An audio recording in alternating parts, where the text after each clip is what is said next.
Welcome to the Dr. Dad's podcast, where a naturopath and chiropractor come together each week to share lifestyle, medicine, health advice, and inspiring interviews with some of the top experts in health and wellness, bringing you the latest in nutrition, exercise, ancient healing, toxins and detox, your microbiome, mindset, hormones, brain, and much more. Stay tuned. We're going to teach you how to experience growth daily. Hey everybody, welcome back to another episode of the Dr. Dad's podcast. I'm here with my main man, Dr. David Wardy. How are you today, buddy? Fantastic, brother. How have you been? Good.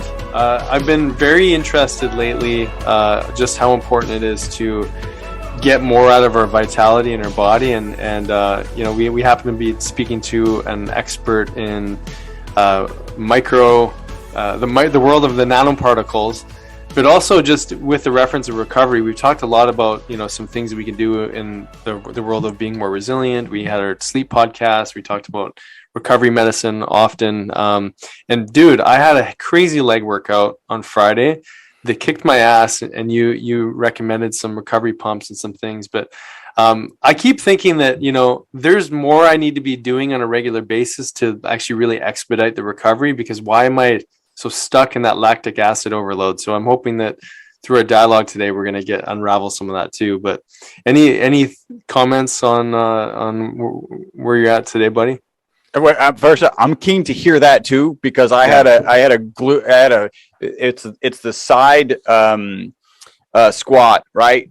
Body weight squat, and it my glutes killed me.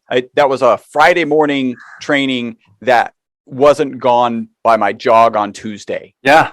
Oh, wow. I'm feeling the pain. Yeah. Well, we've all had those, right? Like, I've definitely had those certain workouts where you have that delayed onset soreness and you're like, why am I on day 4 and I'm still struggling, right? Yeah. But yeah, I mean, who doesn't want to figure out how to recover faster, get that repair? And then, like, we're talking just this vitality, longevity aspect, right? Like, these are things we can implement into our lifestyle that honestly make big changes. Like, I've touched on the light bed. That's been a game changer for me for that delayed onset soreness. Mm-hmm. When I'm regularly hitting up the red light therapy on the light stem, I'm honestly, man, like, it used to take about 2 days, and now, like, I'll feel half of that the next day, and then the day 2 I feel nothing. Yes. And a big part of it is actually being proactive and just building into your routine and not just going to first aid. Right. Ahead of the game. Get ahead of the game, man. I'm glad you said that, because that's honestly the difference. It's just more of like, I'm doing things regularly. Yeah. And that's where I get it, versus, like you're saying, the first aid kit after the fact. Well, the reason I wanted to lead in with that conversation, because we're talking to an amazing gentleman who you just heard from, those medial glutes probably that were all flared up from his lunges. His name is Chris Burres. Is it Burres or Burres? Burres. Okay. Yep. Chris Burres. So this guy's a comedian, improv expert. He's a mad scientist. He's a father of twins. We had a great conversation just about some of the things he's doing for his own kids. He may or may not get into some of those conversations. But so he's the owner of a company. It's called MyVitalC, and is diving into the research that was illuminated from the Buckminster Fuller buckyballs, these carbon 60 molecules, which I'm going to get him to dive into much more detail. But it's basically through this research, he's brought a product to market to really highlight what a true antioxidant could be in our lives, and what that has to do with longevity, and how we can be really proactive with our health, and not just, like we mentioned, the whole first aid strategy. We want to be able to implement things in our life that are going to have a huge impact, so we can stop things before they start. And so I think it's a really super interesting field that you're in, Chris. And so, welcome to the podcast. Nick and David, thank you so much for having me. And I need like bullet points. So one, stay ahead of the workout, right? So keep doing things regularly. And then, anything else that you can advise, I'll take, because that was, a painful 4 days. No, absolutely. But my day was Friday. And like we're at Tuesday, and I'm just like the first day I've never been so immobile. It hurt to walk, and I was like almost on my tippy toes because my calves are so contracted. Anyways, it was a gnarly business, and so if we could be more proactive, let's do that.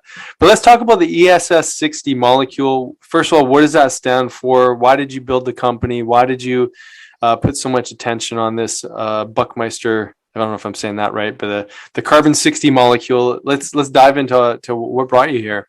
Yeah, so it's Buckminster Fuller, there's a whole gamut of molecules called fullerenes, and they're named after Bucky Fuller. Really, the molecule was discovered in 1985. So I'm going to hold up. I don't know how many, if any video goes out, but if you imagine a soccer ball where the lines on the soccer ball represent the bonds between the carbon atoms, then you have a spherical molecule of 60 carbon atoms. And that molecule was actually discovered in 1985 at Rice University.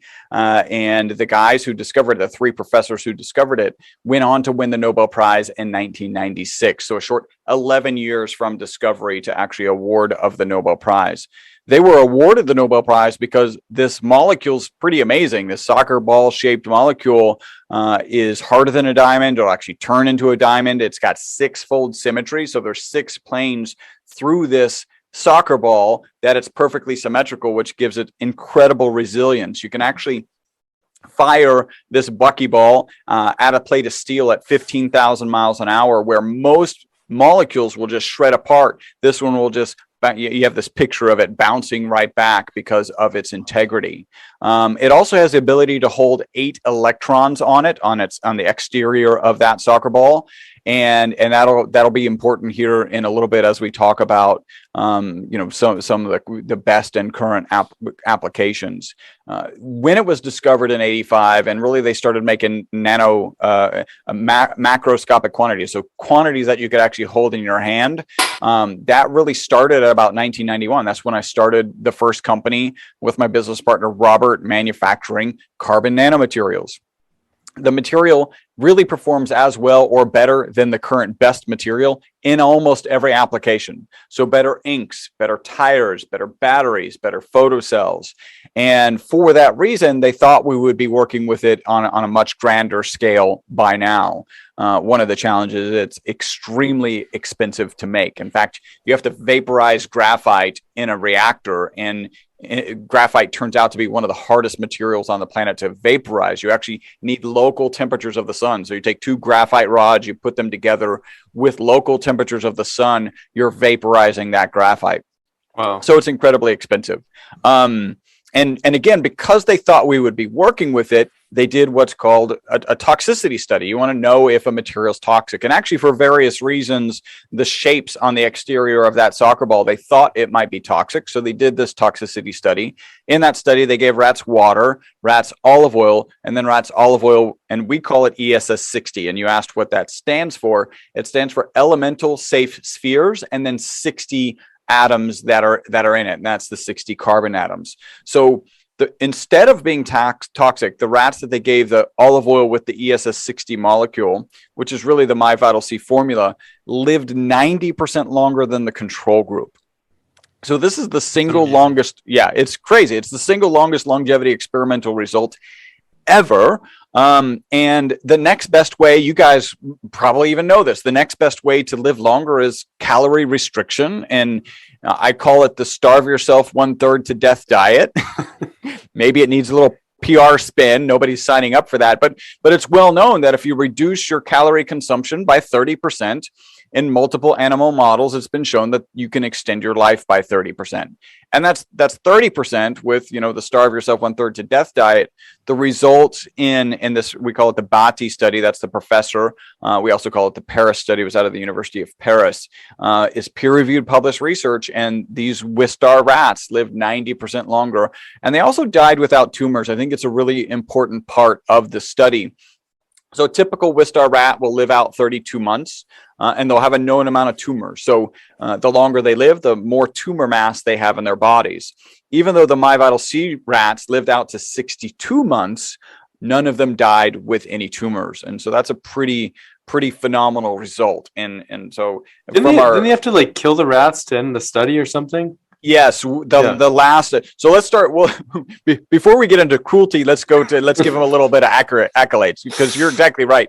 I like to give them credit because if there's ever anything true, ever, it is when the control group, those rats given water, when all of them are dead, and all of the quote unquote toxic group are still alive, it's not toxic. Like, your study is officially done when all of the control rats, again, the ones given water, are dead, and the ones given the ESS60 molecule are still alive. They continue to do the animal husbandry necessary for another 2.5 years. And you're right, they were down to 2 rats. One of them passed. They're like, this study was supposed to be done really more like 3 years ago. So they euthanized the last rat and did all the biopsies that they need to get their paper published. But yeah, the last rat was still alive when the second to last rat passed. Is there something unique with these rats, why they all develop cancer in the control group? Yeah, I think there's a type of rat called a P52 knockout rat, a little geeky there, but they are prone to tumors. So that's one of the artifact that's going on here, right? Is that, and I think you got to be real careful. Sometimes I tell that tumor piece of the story, and people are like, "Oh, it's a cure for cancer," and the answer to that is no, no. For good reason. It turns out that there's a huge difference between curing cancer, right? Like treating a cancer that's metastasized versus being a tumor suppressant, right? Or a tumor inhibitor. We know things as simple as good diet, good exercise, good sleep are actually tumor suppressors and cancer suppressors. So it really has the potential to throw it, and I'm going to say this very specific, it has the potential to throw it into that grouping, which is a tumor preventative. And I'm still saying potential. Like I like to cover, the FDA has not evaluated our product. It is not intended to treat, diagnose, cure, or prevent any disease. And so just know that as we continue to talk. Yeah. But I mean, it is fascinating though, that like there wasn't a single, from what I understand, there wasn't a single rat with tumor growth in the study using that molecule. So, Yeah. you know, if we look at, you know, some of Dr. Seyfried's work and the metabolic approach to cancer and some of these kind of things, we understand that there's a massive breakdown in mitochondrial function, which is where a lot of this C60 activity is happening. So do you want to dive into some of like where it's going once you ingest in the body and how? Yeah. And you're kind of taking a step, a leapfrog ahead of like, well, hey, how is this working and how is this having positive impacts in the body? And kind of the baseline is, a lot of people will ask, hey, these rats live 90% longer. Why, right? Like, why did they live longer? Let's like at least throw out some theories. And I start it with scientists much smarter than me will actually figure out the exact why, right? The current thought process about aging in the medical community is that, and this is the most typical thought, is that it's an oxidation and an inflammation issue, right? So we're oxidizing, we're inflamed, and that's causing aging. So it's not surprising that our product kind of ticks 2 of those boxes. So one of them is, it is an antioxidant. There's peer-reviewed published research that shows it to be 125 times more powerful than vitamin C. There's an ad hoc study that we found on the internet that said 172 times more powerful than vitamin C. And it's important to note that it doesn't work the same way as a lot of antioxidants in that sense. Remember, we mentioned that soccer ball molecule can hold 6 electrons. Well, it can hold 6 reactive oxygen species because they're negatively charged. And so it's holding them. It's not actually chemically reacting with them. And that's a little bit different. So there's some theories maybe we'll get into in a little bit. But yes, it's a great antioxidant. And which would be to your point, like that would be the case for something like glutathione or vitamin C, is that they're changing the structure, and where this one's actually like a capture mechanism for that reactive oxygen species. Yeah, and I want to be clear, it's not, because the first thing people think is, oh, it's captured inside the soccer ball. It's actually not easy to get anything inside of it. There is actually a little sidebar here. You're about to get a Nobel Prize when you add a symbol to chemistry, right? So those 3 professors, when they discovered this buckyball, added a symbol to chemistry. The @ symbol, which we're familiar with in our email addresses, is now in chemistry. And it turns out that the soccer ball molecule, this buckyball, is big enough for any atom on the periodic chart to fit inside of it. So lanthanum at C60 actually means lanthanum physically trapped inside of the soccer ball molecule. It's not bonded ionically or covalently to the exterior, it's physically trapped. And that leads to there's all sorts of things talking about. Those are called endofullerenes. And there's all sorts of, potential applications. Like it turns out that the chemistry that we know related to biology. So like attaching proteins that attach to other proteins in the body, all of that chemistry works on the exterior of this buckyball. So thought process is capture radioactive atoms on the interior of the buckyball, do chemistry so that it attaches to cancer cell, and now deliver a radioactive payload to a cancer cell, specifically to a cancer cell. Now, that's still a theory that's on the table. It's expensive to make any kind of endofullerene, let alone something that's radioactive. So that's another piece. So that's the at symbol. You know that you're getting that. So I want to just be clear that it's not getting trapped inside of the cage. It is actually getting attached to the exterior of the cage. Yeah. Well, what's interesting is that with all the knowledge that we've acquired on, not we, like science has acquired on antioxidants, there really isn't categorically, vitamin C will extend your life by 90% or there really isn't a whole lot of research that antioxidants are delivering a massive change to longevity. Yeah, well, I think there's even some debate, and this with the beauty of science is having debate about, hey, maybe too much antioxidants is detrimental, right? Yeah. And I've read an article or two on those. I don't even remember what the argument is for, like, hey, having too much antioxidants in your body is a problem. But that's certainly on the table in terms of needs to be researched more. And then to have this particular molecule react differently with the reactive oxygen species, right? So to just attach them and then move them throughout the body. I mean, it can actually get into the mitochondria. Like this is really the start of your question was like, hey, we know a lot of things are driven by mitochondrial function. If you were to fill a room of mitochondrial experts and ask them, hey, would it be good to have a reactive oxygen species sponge in the mitochondria while it's going through the process of making ATP, they would kind of universally say, yeah, that's probably a good idea. We know that the ESS60 molecule is small enough and actually has been found in and around the mitochondria. So it's certainly a mechanism that's going to be explored more and so that we can understand it. That's awesome. David, go ahead, buddy. No, as I'm listening to you all talk, and I'm thinking like this is literally like a molecular binder, but like you were saying, the behavior is just very different than most binders that are actually used most of the time. And I just think it's interesting we're having this conversation on antioxidants and oxidation, because like you're saying, there really isn't anything showing that actually helps with longevity, like Nick is saying. I think Dr. Cooper at Cooper Clinic did these big studies back in the day on these Olympic athletes who were like dying in their 40s of heart attacks, right? And he came up with this theory that, it's oxidation. Athletes have a ton more oxidation than the regular person, average Joe. And, you're going to mitigate that with using high antioxidants, and athletes need more antioxidants. But yet here we are in 2022, and nobody's done any research to verify that that's actually happening. And it's interesting. I mean, there's always a zero set point with anything in the body from a polarity standpoint. And like we're talking about two opposite ends, right? We're talking about the oxidation end, and then there's the other side that's supposed to balance this. And I just think it's interesting how we're moving into this whole science piece, and we're finding other elements, and it's changing the periodic table and what we're able to achieve with these things. But it's advantageous to our bodies. I mean, for sure in rats, and we can talk about that, but I want you to talk a little bit about how that crosses over from a lab with rats to the human, and how this is applicable to us. Yeah, well, let me kind of wrap up. We talked about oxidation, right? And then the other component of aging is inflammation.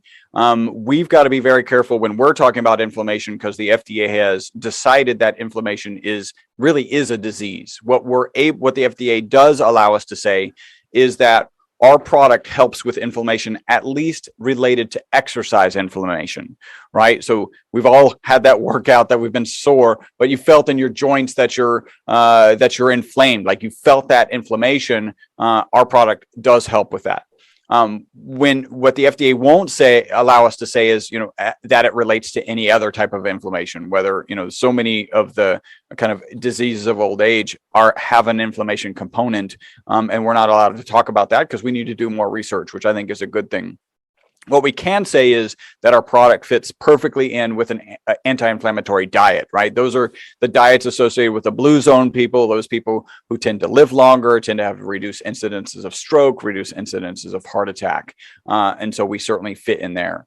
So that's one component. Now you ask a very interesting thing. I mean, this is, I'll hopefully I can get back to that because sometimes I get, talking and forget how I needed to end up back here.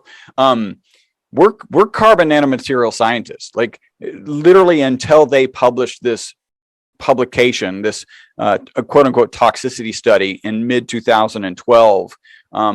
We're happy selling carbon nanomaterials to research institutions around the world.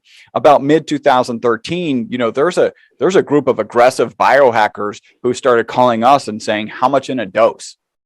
Well, we're, again, carbon nanomaterial scientist hat. I'm like, what? How much a dose? You mean that stuff that makes better ink and batteries and tires and photocells? Like, I'm just going to say approximately 0. Like you shouldn't put this in your body. We actually added not for human consumption to our labeling. Now, I want to be really clear. The literature was clear that carbon 60, and there's literature that shows if carbon 60 is improperly processed, it's actually harmful.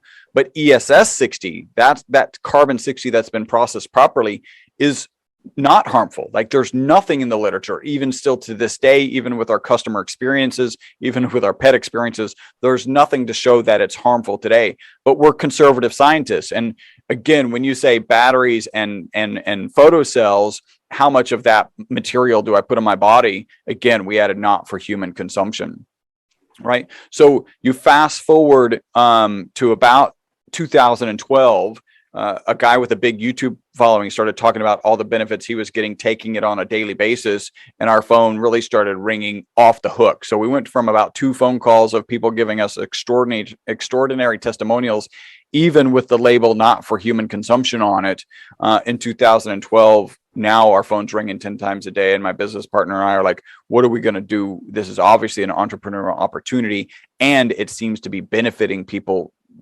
significantly. And we asked ourselves kind of 2 questions. The most important is that moral question, and am I comfortable selling it?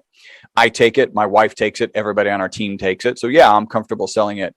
And then next is the FTC and the FDA, and you've got to cross a bunch of T's, dot a bunch of I's, and we're doing that. So we're on the right side of both of those organizations. When we really decided that we were going to go into this, and I was going to start kind of spreading the word of this original study, I had that question, right? It's a rat study, and we're moving to humans. Like, what percentage of things happen in a rat or don't happen in a rat happen or don't happen in humans?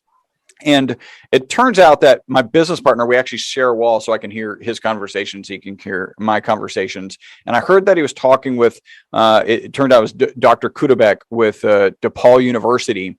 And he is a professor who takes rat studies into human studies, right? And so I heard enough of the conversation. So I jumped over to Robert's office, and I'm like, hey, Dr. Kudabek, I've got to ask, like, what is this number? Like, there is a number, but what happens in a rat happens in a human. And excuse this is a little bit long, but he gave this story. He gave this example. He said, a lot of scientists who want to prove to you that what happens in a rat doesn't happen in a human will use one particular case study. And that's a case study of a morning sickness medication. So they gave this morning sickness medication to pregnant rats, noticed no difference in the pregnant rats, and so they started the human trial. And when they went to trial, they noticed some small percentage of, unfortunately, of deformities in the fetuses. And Dr. Kudabek said that's what a lot of professors will hold up, or a lot of kind of knowledgeable people about rat and human trials will hold up. And he goes, the problem with that example is it turns out if they had looked at the fetuses of the rats, they would have never taken it to human trial because there was a small percentage of deformities. Now, it's a long story, but this is the story I got from a guy who actually takes rat studies to human studies. So I would submit that what happens in a rat, I mean, there's a reason we always do a rat study before a human study. And it's not because they're not applicable, right? It's because there is actually some applicability. And I like to just kind of throw out, our genetic intuition is a very flawed thing. We are genetically closer to rats than rats are to mice. So again, our intuition is not a great thing when it comes to genetics and what genetic implications might be there. Well, that's fascinating.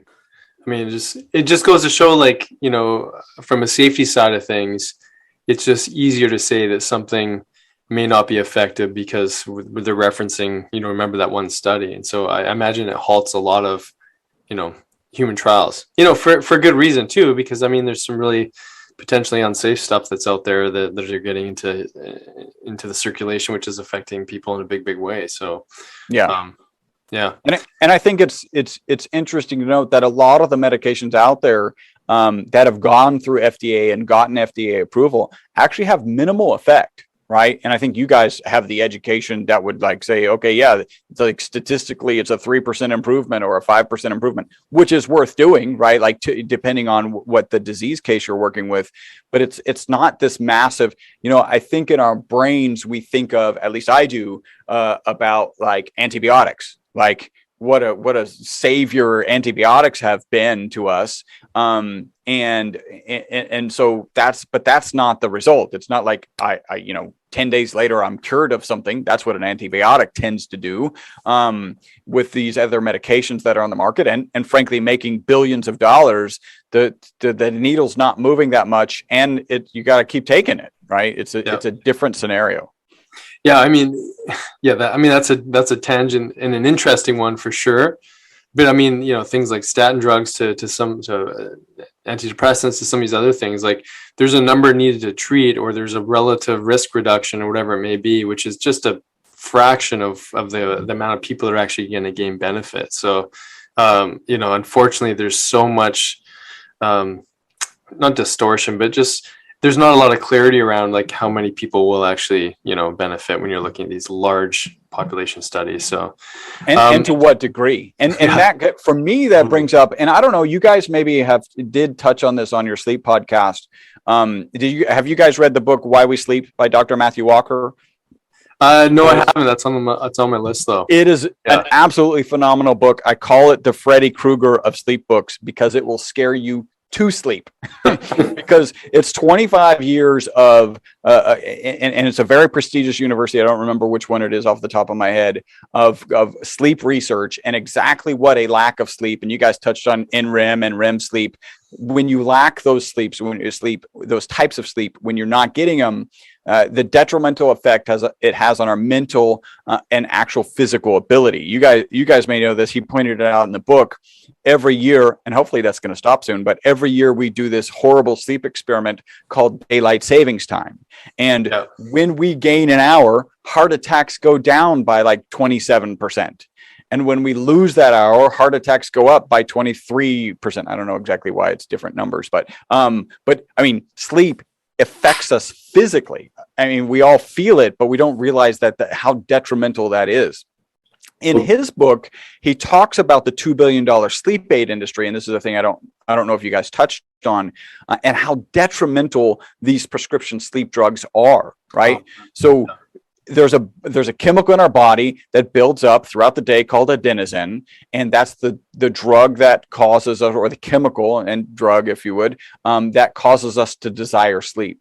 So this sleep aid, right, this prescription sleep aid knocks us out and releases the chemical pressure of adenosine. So we wake up without the desire for sleep. Well, that's very refreshing, right? To not feel the need that you need to go to sleep. The problem is that it blocks your REM and your NREM sleep. So yes, you wake up without the desire for sleep, but you haven't gotten the healing and restorative sleep, NREM and REM sleep that you need. And I find that very fascinating because it is really very much different from our product. What our customers report is they take it in the morning, they report mental focus and energy during the day, and then better sleep that night. And I'm not aware of anything on the market that you take in the morning that will help your sleep. And you guys might know of something. You covered a number of supplements that I haven't really spent much time with. But I'm aware of two things you can do in the morning, right? You can exercise in the morning. That'll help you sleep. And you can get exposure to the sun in the morning, right? That'll get your circadian rhythm in line with the rising and falling of the sun, and that'll help you sleep in the evening. But I'm not aware of anything that you can consume in the morning to help sleep at that evening. Yeah, I mean, you're leading into such a really important conversation, and so let's hear some of the other things that people notice. And again, we're not making claims, but you had some amazing testimonials around the sleep too that brought tears to a lady's eyes when she described it, which is, I mean, getting adequate sleep or coming back to normal sleep when it's been just out of your life for an incredible amount of time. I mean, maybe share that, and then let's get into some of the other applications that you've seen the people use. Yeah, so I'll share that kind of tearful testimonial, and then I'll share my embarrassing sleep testimonial. So this one, it's really interesting. So we reach out to people, influencers, we share the product with them and get their authentic testimonials. And this particular one, the lady was moved to tears. By the way, I only share testimonials where we can document back to the original person. So if I can I only share anything that I have a conversation. So if my business partner was like, hey, I had this amazing conversation and, it gave them wings or whatever, I'm not going to share that one because I like to have that conversation and that traceability. Also, we are all N of one, and I'm not saying that this is what's going to happen for you. I'm just sharing what has happened for some of our customers. In her case, she was moved to tears twice in her testimonial. The first one was she had suffered severe sleep problems and had gone to tried to find solutions in lots of different places, and finally she was getting sleep with our product. And in tears, she's saying, finally, my significant other is getting to kind of relearn me again. And I think we can all have some empathy in that situation. And then later in that same video, she was just thanking MyVitalC for making the product, and again moved almost to tears. So it's pretty powerful. It makes what I do daily really a joy, and so I'm very lucky in that way. My embarrassing story is, I have to embarrassingly admit that I used to take 2 naps before noon on Saturdays and Sundays. And the way this would work, I have twins, as you mentioned. I would wake up, I would go down to the couch. My twins would actually sit physically on me and watch cartoons, and I would take my first nap. Then we'd go downstairs, have breakfast, we'd resume the position, and I would take the second nap before noon. When I started taking MyVitalC on a regular basis, was really at the beginning of 2018. I barely take naps, and I love naps. My mom is always a napper. She loves naps. I've always loved naps. I just barely take naps anymore. Certainly don't take the 2 before noon. They're 11 now, so there's no sitting on, they're on electronic devices and not watching TVs, or I'm trying to get them off of the electronic devices is what is usually the story. But right when I started taking it in 2018, I was still in that, they'd be sitting on me watching cartoons, and I wouldn't fall asleep. And at some point you're like, well, it's a cartoon. I don't really want to watch any more of this. So then I would get up and do something. And so that's kind of a couple of the things that give us a lot of confidence. And again, a lot of our testimonials are take in the morning, mental focus and energy during the day, and then better sleep that night. Man, like, what a disappointment to lose your naps, right? Yeah. So what to say, that's a sweet Saturday, man. You got a nap and then breakfast, and you get another nap. The kids are cuddling with you on the couch, and you're watching cartoons. I mean, it doesn't get much better than that, man. I feel like you should stop taking MyVitalC and get back to your 2 naps before before noon on Saturday and Sunday. Yeah, that's a reasonable argument. Actually, I agree. It's those will be fond memories.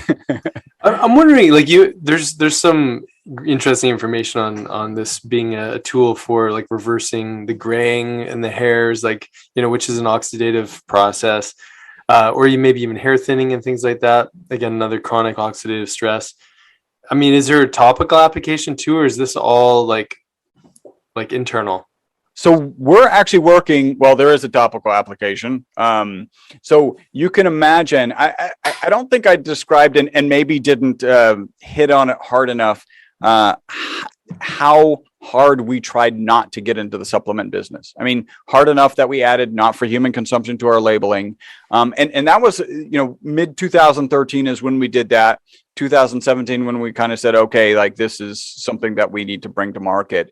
In the interim, we were constantly kind of doing research, keeping an eye on the literature. And one of the things that I found was a peer-reviewed published study that showed 50% of the supplements that are on the market don't have in them what they say they have in them, right?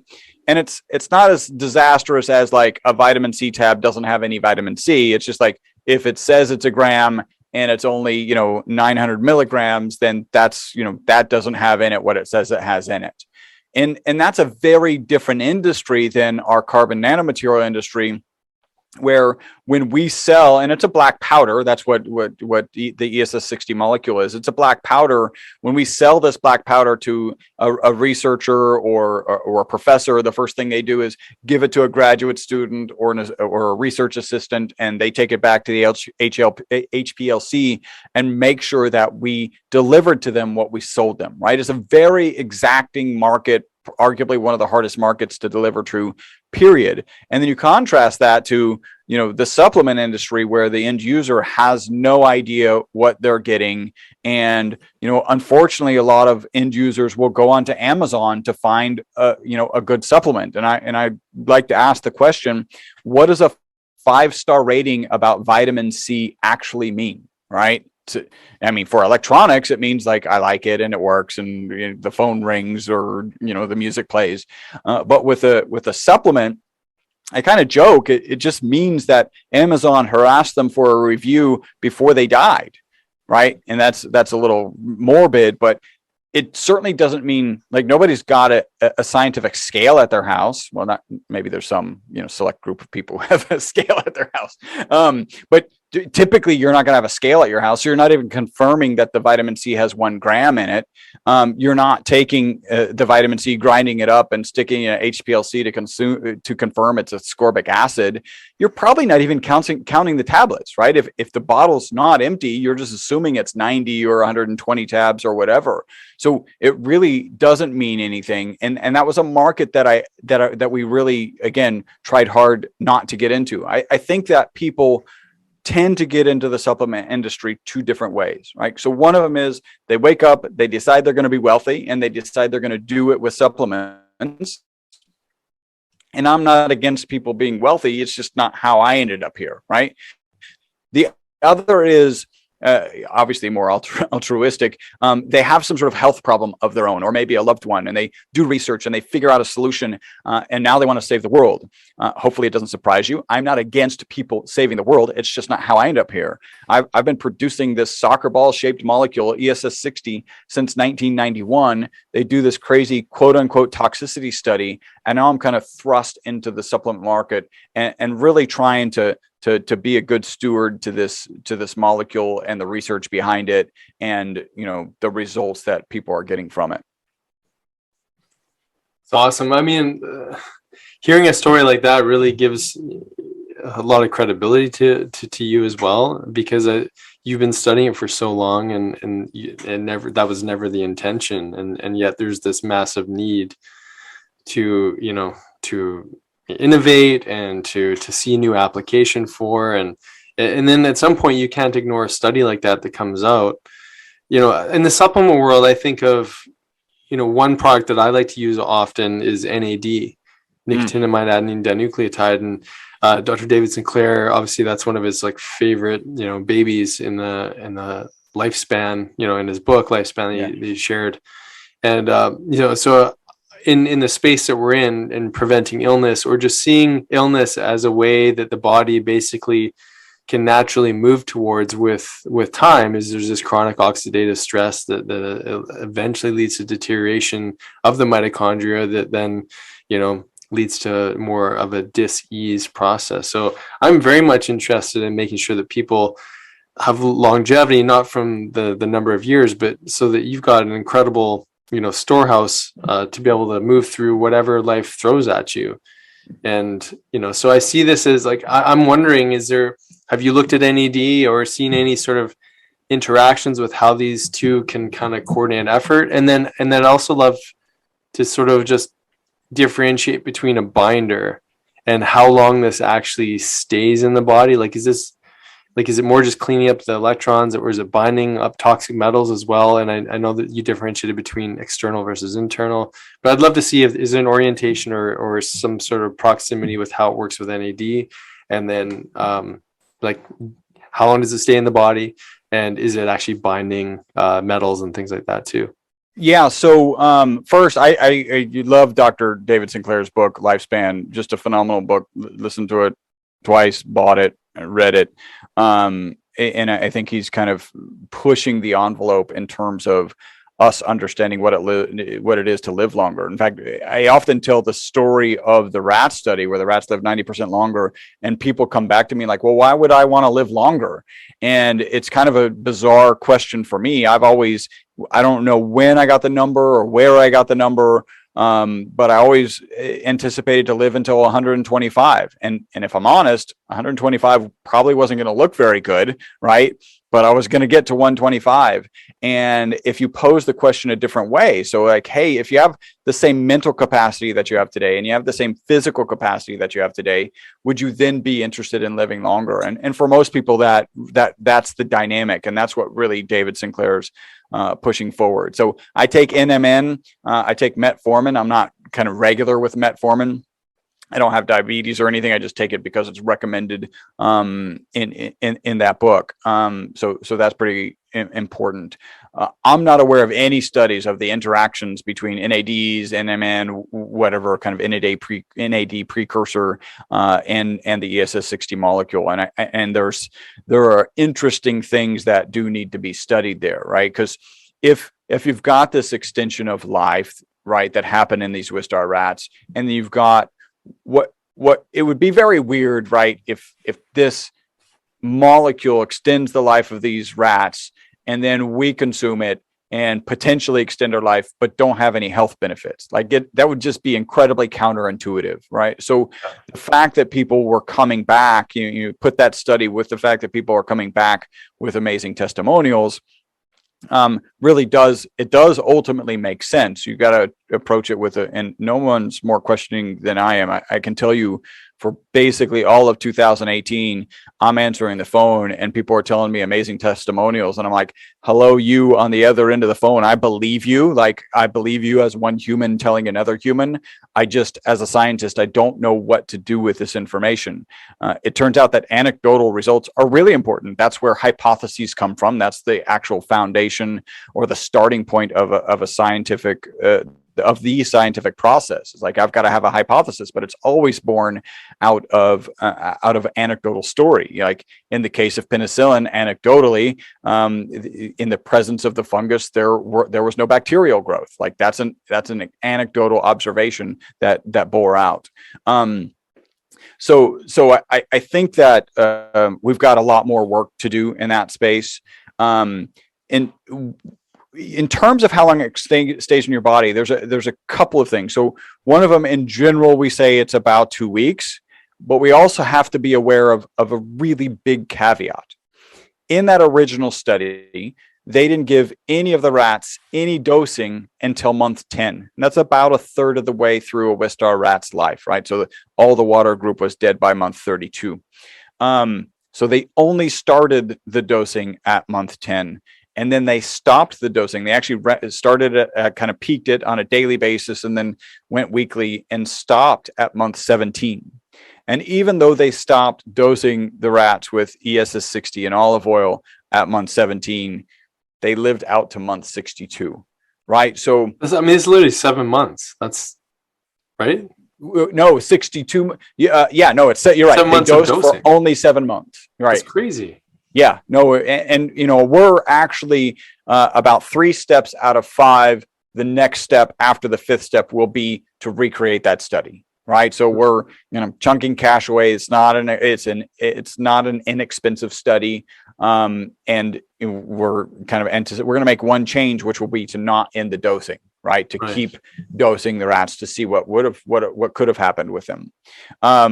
I think there's a couple important pieces. Like people are like, oh, is it too late for me? Well, no, they didn't dose them until a third of the way through their life. And, you know, we're getting some of our stronger testimonials are, you know, with people who have more challenge, we'll just call it more challenges, and they're able to see the black and white difference. I think even in your sleep podcast, you pointed out people 1 extra hour of sleep or 1 hour less of sleep, that happens and can happen regularly. And, you know, people have a hard time assessing their sleep. If all we're doing is improving their sleep, then we are helping their mental, physical, and emotional well-being, because sleep does that. But it can still be pretty subtle, right? Like you may not wake up and go, wow, this is the most refreshed. I mean, some people have, but you may not say that because you got just 1 extra hour of sleep, or it was a little deeper. And so it's one of the things that we get feedback. We get people asking, like, how quickly should I notice something? And we've got one testimonial of a lady, and I'm bouncing all over. If you need to pull me back on track, No, it's good. please do. Because I might. You're answering all the questions I had. There's just the one more in the binder, but yeah, we'll get there. So, one of the testimonials we have is a lady sent in a video testimonial, and she's like, hey, I took it today and I only drank half of my coffee, right? And if you're a coffee drinker and it's worth pointing out that you only drank half of your coffee, then you're a serious coffee, like you need the coffee, and understand that you didn't finish it. So that's same day. Another one that I think is really interesting is her name's Gwen. She's actually our biggest distributor now here in Houston. And she originally bought the product for her dog. She had no intent of taking the product. She was like, oh, we'll give this to my dog, see what happens.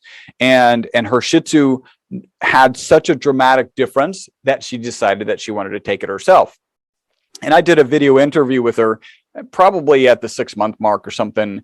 And she said that if you had asked her at the 3-month mark, had she noticed anything, her first response would be like, well, no, I haven't really noticed anything. But then she slowed down and started kind of assessing what was going on in her life. She's like, I'm waking up earlier. I was never a morning person. I'm getting an extra hour of work in. And then I kind of jokingly say, this is the worst testimonial for a supplement ever. She said, I cleaned my garage, right? Now, it's the worst testimonial ever for a supplement, but it also means something, right? Like, is it the energy? Is the fact that your lazy butt is taking 2 naps before noon, and that's why you're not getting your garage cleaned? Or is it just not wanting to face that emotional challenge because there's a lot to clean out in a garage, or whatever it is a big difference to go get that clean. And so I think that talks about, you know, about how quickly this reaction happens. One thing that I was going to mention, you know, you asked about, is it topical? And I just wanted to share, you know, my hesitation to get into the supplement industry was pretty profound. You can probably imagine how interested I was getting into the face serum business. That was not on my radar. Really, how that happened is we were getting good skin and hair testimonials, and you kind of alluded to that, just from people consuming the product on a regular basis. And you're talking about oxidative stress. A way that I like to put it is, hair's optional, right? Hair's aesthetic. Yeah. And if you're having physical challenges, your body's like, screw the hair. We're going to focus on whatever we need to focus on. And when it starts to come back, and when it, one of our testimonials was that it grew back in a place that it hadn't grown in a long time, and it was coming back its original color. Like, when that starts happening, it's because ostensibly because like the body is in a better position, and it's like, hey, we can go back to that aesthetic thing that we don't really need. So that was happening just with people consuming it. And then one of our business partners, when she would take a bottle, right, and you might pour it into a measuring cup. I don't know. You guys just put the audio out here, so I'm doing all sorts of display. I'm mimicking pouring a bottle into a cup. You'll get a little bit of residual on the edge of the bottle, and she would take that and wipe it on her face. And she was like, not only am I noticing things, but other people are noticing things. So we need to do a face serum. And, again, I wasn't that interested, or I was not interested, but, support the business partner, and it's not a bad idea. The feedback on the face serum has just been phenomenal. My wife absolutely loves it, and she says she puts it like under her makeup and on top of her makeup. It's very surprising for me. It's amazing. And then I just had that one other question just regarding, like, is it binding heavy metals? Like when you think of some of these carbon-based molecules, some of them act as binders. Is that the wrong way to understand this product, or does it in fact?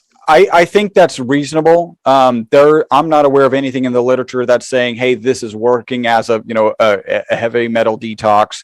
A lot of people in kind of the Facebook communities, these biohackers, will talk about, oh, I think it's detoxing. I don't know how you think that's happening, right? Like, I don't know what the signs are to you that is happening. And I'm actually not that familiar with like what you would do. I know I watched a video with Dave Asprey recently, Bulletproof Coffee, and he was talking about, detoxing potentially from mercury fillings, and then from, I think, mercury that you can get from, fish when you're eating wild caught ocean fish, at least the predatory fish, right? Like tuna, and I can't remember what the other big one is, but yeah, he talks about that. I'm not aware of it. And frankly, our testimonials are so solid. Again, it could rest solely on you're getting better sleep, right? And then there's an improvement in your mental, physical, and emotional well-being. But if we understand it's in the mitochondria, that it's participating in that process of making ATP, and if you were to throw on, detoxing, I frankly just wouldn't be surprised because of all the positive testimonials. And I want to jump into one more, which I think is interesting and also really geeky. So I get to kind of show off my geekiness. I have a spreadsheet back to 2014 mapping my migraines, right? I don't know if you guys have ever had migraines, but migraines are just absolutely horrible, miserable experiences. And I was trying to figure out like what was going on. How was I getting a migraine? Maybe it was an intense workout. Maybe it was drinking too much, right? Maybe whatever it was, I was just trying to figure that out. So from 2014 to 2017, 4 or 5 migraines a year. Started taking this on a regular basis in 2018. Didn't get a single migraine in 2018. You couple that with my wife, and I always remember the number 9 because she had a medication. They would only give her 9 per month, and any migraine after 9, she just had to suffer through. And she did suffer past 9. It did actually, you know how spouses are. Sometimes it takes you a while to convince them to try something that seems to be good and is cutting edge. But I finally got her to try it, and she's down to like 1 migraine a month, 1 migraine every other month. So there is something going on. I share that story a lot because it's very binary. 4 or 5 prior. And I have, like, I'm totally forthcoming. I didn't get any in 2018, but 19, 2021, I've had about 4 total. So maybe 1 a year, 1 every other year since. That's amazing. David, go ahead. Oh, it sounds phenomenal, man. But I have one other question on. So I'm looking at your website, brother, and it looks like you have quite a bit of delivery systems, all the way from capsules to olive oil, and then you got it in coconut oil and avocado oil. So my question is, I mean, is this stuff like people can cook with, like to use these as oils to cook with, and then we're going to get that ESS60 in there? I mean, do you see people that are just utilizing it like that, or just like on the spoon going down the hatch kind of thing every day? Well, since you mentioned website, let's first make sure everybody goes to the right place, myvitalc.com/Dr. Dads. We made a URL for you guys, and that's awesome. Dr. Dads. So they can go there, and I'll talk about like the best way to take advantage of what we're offering when they go there.